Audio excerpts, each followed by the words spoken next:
Well, look, we certainly have a lot of problems in our judicial system, and I've seen it up close and personal in a way that has caused me in some cases to be alarmed.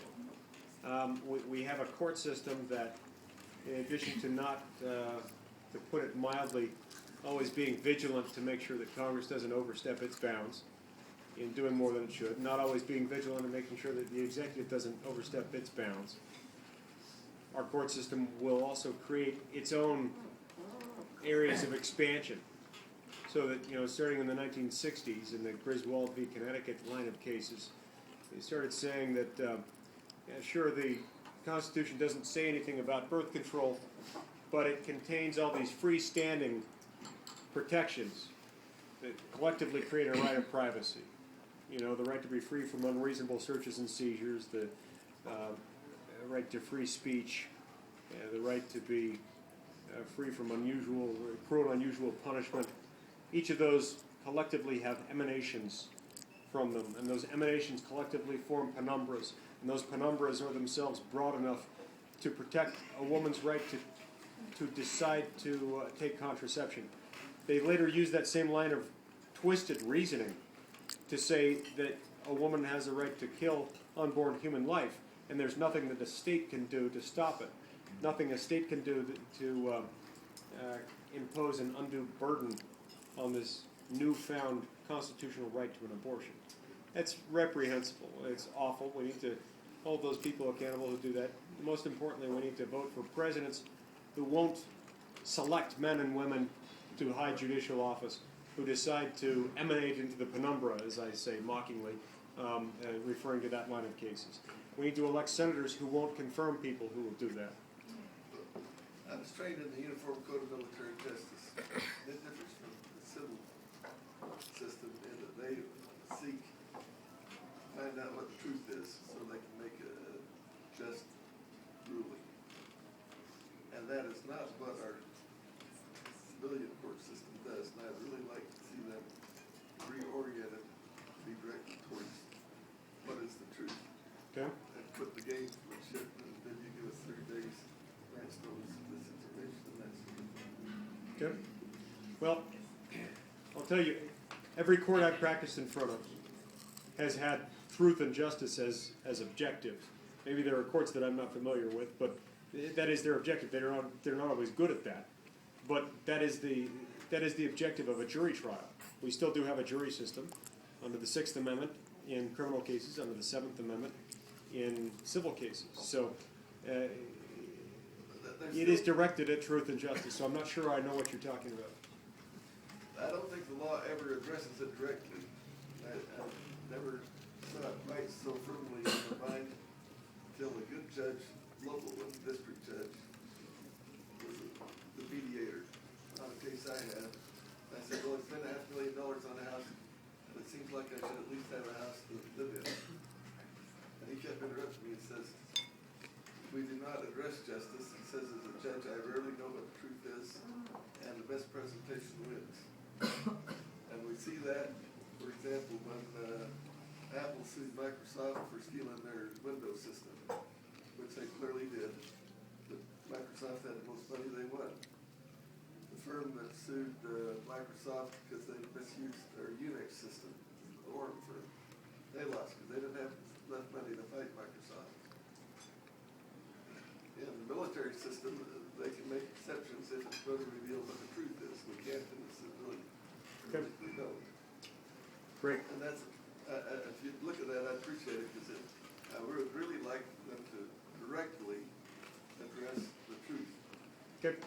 And the British system assumes that if you have two good lawyers, they argue, fight really well, that the truth will surface. And they wear wigs there. but it's an accident if the truth surfaces. There we go. Thank you. Mike, I like what you're saying. I've heard other politicians, and they'll say A, B, C, and D, and once you get to Washington, they do X, Y, Z. How are you going to keep your head on straight once you get there and not give in to the pressure of the games they play and the way things are done there?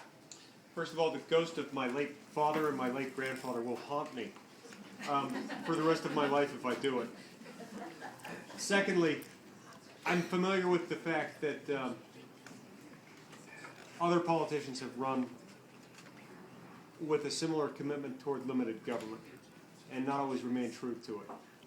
But I will tell you this.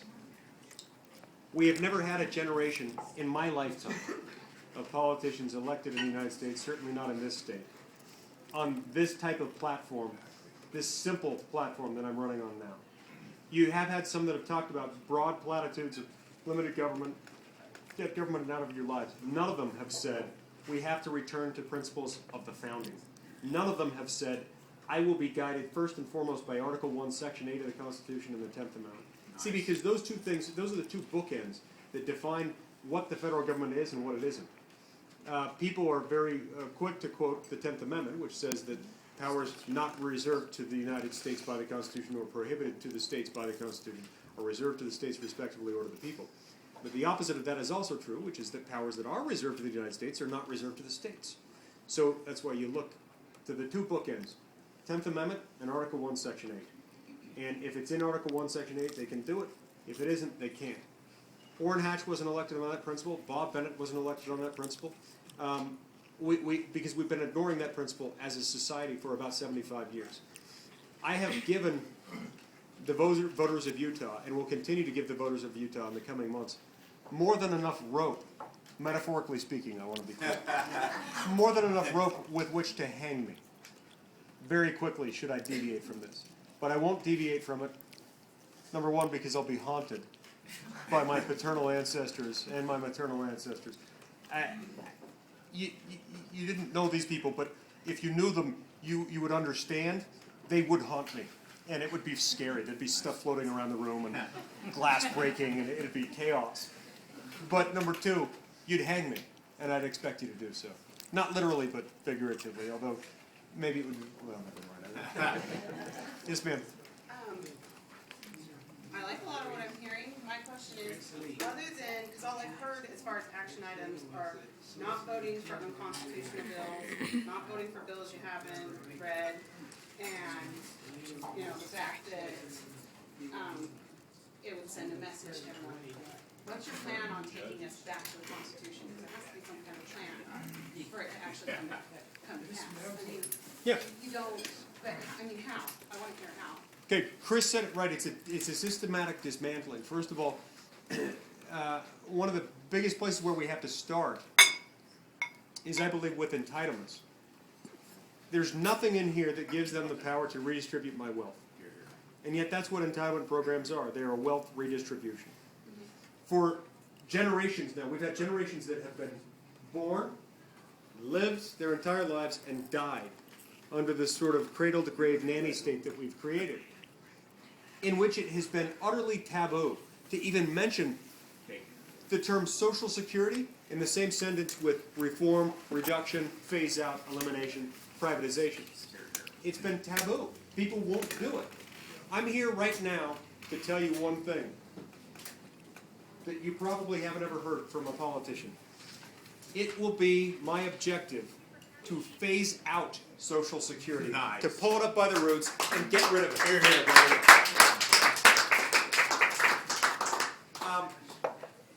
people who advise me politically always tell me that's dangerous, and I tell them, in that case, it's not worth my running. That's why I'm doing this, to get rid of that. Medicare and Medicaid are of the same sort and need to be pulled up. Now, there are going to be growing pains associated with doing this. We can't do it all at once. We do have generations that have relied on this that have quasi-contractual rights in it that have an expectation interest. We have to hold harmless those who are current beneficiaries. Those who have retired and are currently receiving those benefits, their benefits have to be left untouched, unchanged, unfazed. The next layer beneath them, those who will retire within the next few years, probably also have to be held harmless. At some point on the other end of the spectrum, people born after a certain date, perhaps born after 1970, as I was, probably need to be told, look, you're never going to get a dime. You're going to have to continue paying this tax into the system so that we can continue to afford it for those to whom we've committed irrevocably to do it. But you're never going to get a dime. And then in the meantime, for everybody in between,